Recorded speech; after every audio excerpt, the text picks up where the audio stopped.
Breaking news असां share कंदासीं। PP chairman Bilawal Bhutto Zardari चयो आहे त कैनेडा जे वज़ीर आज़म पार्लियामेंट में इल्ज़ाम लगायो त भारत सिख शहरी खे कैनेडा में क़त्ल करायो।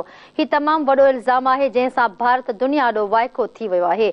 आलमी बिरादरी आख़िर केसीं ताईं भारत जे अहिड़े अमल खे नज़रअंदाज़ कंदी रहंदी। पीपी चेयरमैन बिलावल भुट्टो ज़रदारी चयो आहे त practice and procedure act case कानून जी बालादस्ती बाबति आहे। केस जो फ़ैसिलो अचण ते सूरत-हाल वाज़े थी वेंदी। चूंड शेड्यूल जे ऐलान जो इख्तियार इलेक्शन कमीशन वटि आहे। लेवल प्लेइंग फील्ड सभिनी खे मिलणु घुर्जे। जमहूरियत में इज़हार जी आज़ादी जी अहमियत हूंदी आहे। नेब जे पुराणनि केसनि जो चूंड ते को बि असर न पवंदो।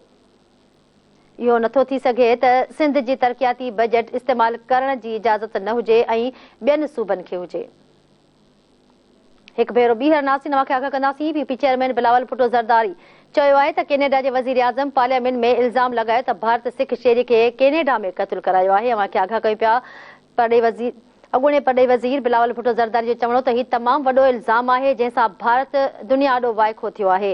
आलमी बिरादरी आख़िर केसीं ताईं भारत जे अहिड़े अमल खे नज़रअंदाज़ कंदी रहंदी। पीपी चेयरमैन बिलावल भुट्टो ज़रदारी जो वधीक चवणो त प्रैक्टिस एंड प्रोसीजर एक्ट कानून जी बालादस्ती बाबति आहे। केस जो फ़ैसिलो अचण ते सूरत-हाल वाज़े थी वेंदी।